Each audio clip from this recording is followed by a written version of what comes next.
Hello, Roberto Paredes, RP Home Group, and July numbers have closed, and boy, do we have an update of what's going on. I'm going to talk to you about the numbers and tell you how it affects buyers or sellers and what you guys need to possibly do about it. So first, let's go into the numbers, the data. So there are 5,500 homes on the market, which has definitely shot up. We are continuing to add inventory on the market. It is still important to figure out what price point it affects and what area it affects. Not everybody is affected equally. So if you're about to make a real estate decision, reach out to us before you overreact or underreact. You know, the market isn't falling off of a cliff, but there are more people putting their houses on the market. This is something to consider. So when you go back to when COVID hit, we actually had inventory of 7,066 homes in March of 2020. Median price was $269. So let's go to now, 400,000, 261 to 400,000. That is a massive jump, no question about it. So we have that right there. So inventory definitely going up month over month. And when we look at the numbers here, we're looking at sold listings sold. So 300 to 399, that's when it starts going up, the sold listings. Under that, there have been less sold listings than the year prior. So we're having more solds over 300,000. That is the sweet spot. That is the peak of pretty much all the information I'm about to share with you. Because before that, 250 to 299, it's in the negative. There are actually less homes that have sold. When we go into pendings, and same thing, right? 300 to 399, we have a positive number. Before that, we have a negative number. It's only as a small difference, it's 1.2 in the positive, but that is pendings. There are more pendings than there were last year. And then right there, the next 400 to 499, double digit increase, 24%. 500 to 749, double digit increase, 25.9%. That's 750 to a million is the highest increase in regards to pendings. That's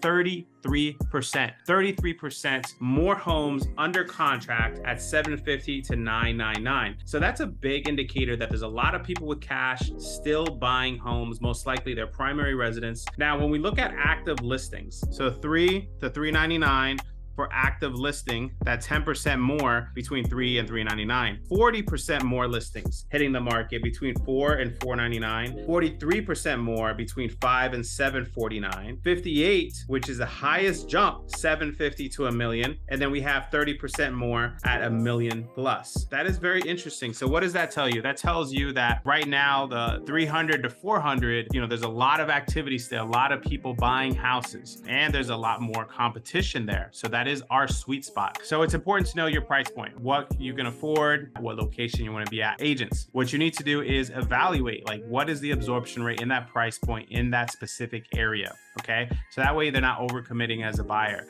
You still want to call up the agents, just to make sure there's no other offers on the table, kind of figure out the motivation for the seller. On the seller side, we have to make sure to educate our sellers that the sky is not falling, but we want to position ourselves accordingly. When it was a very aggressive seller's market, we could utilize pendings to pretty much set prices. But now it's very important that we utilize just sold. Not too many people are willing to cover the gap in regards to the appraisal. So that's something to consider, and just making sure that you're not behind the curve. When it's a seller's market, people can continue to inch up the prices, right? The highest and best, and people continue to raise the price. When it starts to stabilize, you're still going to get those people like, oh, my neighbor sold their house for this amount of money, I want to sell it. But then they start staying on the market. The people that are more realistic are the ones that are going to sell. And now they're going to set the new bar for the appraisals. So you're going to have a lot of people that are lagging. You're going to have agents that aren't seasoned enough to understand that you have to price accordingly, or you're just going to sit on the market and justify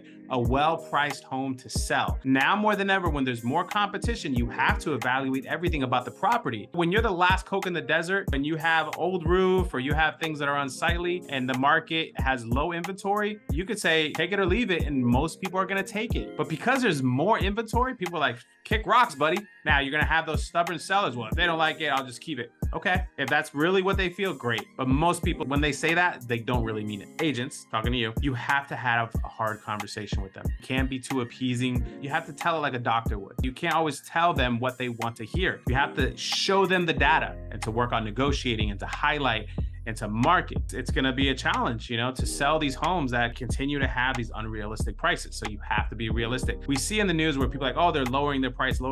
Yes, however, prices are still going up. Why? Because those people that are lowering their price are overpriced. So let's say the bar is 400,000. Based off the sales, houses are selling for 400,000 and someone lists their house for 450, but they sell for 405. The price still went up. The sales justified 400, it sold at 405. But they were listed at 450 to lower the price. See, the media likes to just talk about everyone lowering their price, but the prices continue to go up. Now, let's talk about interest rates. Interest rates are a funny thing. Obviously, with the Fed raising the rates, everyone's like, oh, interest rates are going to continue to rise, Have they gone up? Absolutely, they've gone up. However, what we've realized, this is the rates. Look at these right here. This is the interest rates that have continued to go up. And then something happened here. Something happened here around June 16th. Interest rates were at a 30-year, was at 5.8, and then it went down. The Fed rate went up, the mortgage rate went down. So then interest rates started going up again around July 21st. It was the peak, and then it started going down again. So what happened? July 27th, Fed funds rate, it went up again. So why is that when the Fed rate went up, the mortgage rate went down? The mortgage rate and the Fed rate, they're not directly tied together, but they influence each other. So what's happened is the people that end up buying the mortgage-backed securities, they're investors. They don't want high risk. If it's a high risk situation, they don't feel certain about the economy. The economy tanks, everyone forecloses, and then those mortgage-backed securities are bad investments. The Fed rate went up in order to curb inflation. We feel more comfortable about the future if you invest in something with less risk. It's a lower return on investment, so the rate goes down. So things that you invest in that have a high interest rate are typically your higher risk things. Same thing when you get pre-approved. If you have a high interest rate, you might be a higher risk. That is going to be packaged together into securities, and then there's people that are going to, it's going to be purchased as an investment. Supposedly the Fed is going to be raising rates again. What does that mean? I can't tell you. I don't know. But what I am telling you is that don't freak out because the Fed is going to raise the rate. It does not necessarily mean that the mortgage rates are going to go up. Even though 6%, 7%, when you look at the long term, is still relatively low, but I do feel for builders to continue to build, for the demand to necessarily be there, that we do need to take action in order to get to that point. At the end of the day, listen, a home is a home. It's not a mutual fund. And rents are high. We're looking at across the board, Northeast Florida, rents are approximately $2,000. So I think the smart thing to do is to secure a home. Ideally, interest rates will go down and then you can refinance. If the owner of the home that you're renting decides to sell, you might get kicked out, and then where are you going to go, right? You might realize that what's available is not what you want or an area you want, especially if you have kids. So now you're going to have to send your kids to maybe an undesirable school. You don't want to be in that area. You don't feel safe in that area. So it's really important to put that into consideration. All right.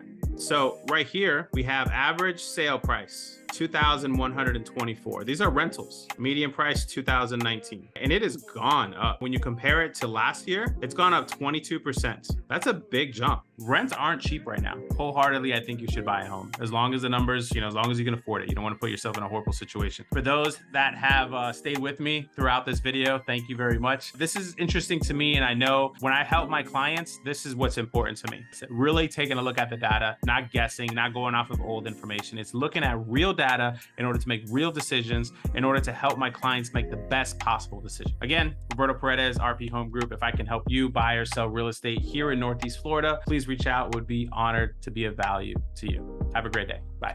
Thank you for watching the video. If you want to see more videos like this, please subscribe and smash the like button so that we know that you like what we're doing, so we'll do more of it.